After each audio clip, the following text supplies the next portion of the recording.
வணக்க மக்களே, welcome to the ஃபென்சர் show. இன்னைக்கு நம்ம பார்க்க போகிறது த பிரிக் லேயர் அப்படின்ற ஒரு இங்கிலீஷ் மூவியோட ரிவ்யூ. இந்த படம் பார்த்தீங்கன்னா லயன்ஸ் கேட் பிளே ஓடிடி ஆப்ல அவைலபிளா இருக்கு, தமிழ் டப்பிங்லயுமே அவைலபிளா இருக்கு. இந்த படம் ஒரு ஆக்ஷன் த்ரில்லர் மூவி. ஹை ப்ரொஃபைல்ஸ்ல இருக்கிற நிறைய பேரை தொடர்ச்சியா கொலை பண்ணக்கூடிய ஒரு கொலைகாரனை கண்டுபிடிக்கிறதுக்கான ஒரு ஹண்ட் அப்படின்னே சொல்லலாம். இந்த படத்தோட ஸ்டார்டிங்லேயே பார்த்தீங்கன்னா ஜெர்மன் ஜேர்னலிஸ்ட் ஒரு நபர் கொலை பண்றாரு. இந்த நபரே பார்த்தீங்கன்னா இதுக்கு முன்னாடி இந்த மாதிரி நிறைய ஹை ப்ரொஃபைல் ஆளுகளை கொலை பண்ணிட்டே இருக்காரு. ஆனால் அந்த பழியை சிஏஏ மேல போடுறதுக்கான ஒரு முயற்சியிலையும் ஈடுபட்டு இருக்காரு. இதனால சிஏஏயோட இமேஜ் கெட்டு போறது மட்டும் இல்லாமல் ஒரு மிகப்பெரிய போர் வர்றதுக்கான அபாயம் அப்படின்றதுமே இருக்கு. ஸோ இது எப்படியாவது போக்கியே ஆகணும் அப்படின்ற மாதிரி யோசிக்கிறாங்க. அந்த டைம்ல தான் அந்த கில்லரை பத்தியோ ஒரு இன்ஃபர்மேஷன் கிடைக்குது. அவர் ஒரு எக்ஸ் சிஏஏ ஆளு அப்படின்றது. அதே நேரத்தில் சிஏஏல ஒர்க் பண்ண நம்ம படத்தோட ஹீரோவான வெயில இந்த மிஷன்ல இவங்க இறக்குறாங்க.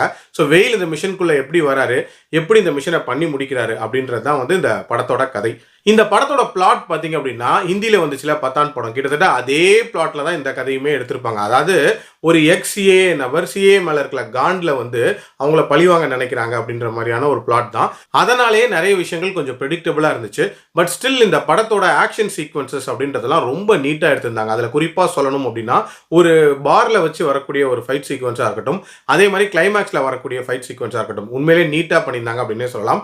அதே மாதிரி இந்த படத்தில் சின்ன சின்னதாக ஒரு மாதிரி விறுவிறுப்பான மொமெண்ட்ஸ் அமைச்சு கடைசி வரைக்குமே நம்மளை என்கேஜ் பண்ணியிருந்தாங்க. அதுக்கும் ஒரு பாராட்டுகள் சொல்லலாம்.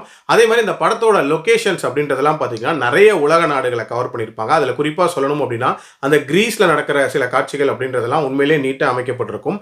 அண்ட் டியூரேஷன் வைஸ்மே பார்த்தீங்கன்னா இந்த படம் ஒரு 1.25 மணி நேரத்தில் முடிஞ்சிடும். ஒரு குயிக் வாட்சாகவே பார்த்துடலாம். நெகட்டிவ்ஸை பொறுத்த வரைக்கும் பார்த்தீங்கன்னா நான் முன்னாடியே சொன்ன மாதிரி அந்த ப்ரெடிக்டபிலிட்டி ஃபேக்டர் அப்படின்றது தான் ஒரு மிகப்பெரிய நெகட்டிவ். ஒரு விதமான ருட்டீன் டெம்ப்ளேட்டில் தான் இருக்கும். ஸோ எதுவுமே புதுமையாக இருக்காது. ஸோ அதுவே ஒரு சின்ன டிசப்பாயின்மெண்ட்டாக இருக்கும். அது மட்டும் இல்லாமல் ஒரு சில எமோஷன்ஸ் அப்படின்றதுமே ப்ராப்பராக ஒர்க் அவுட் ஆயிருக்காது. இதில் ஒரு சில விஷயங்கள் எமோஷனலாக கன்வே பண்ண ட்ரை பண்ணியிருப்பாங்க. அது அந்த அளவுக்கு எஃபெக்டிவாக இல்லை. மற்றபடி இது ஒரு டீசென்ட்டான ஒரு ஒன் டைம் ஓடிடி வாட்ச் அப்படின்னு சொல்லுவேன்.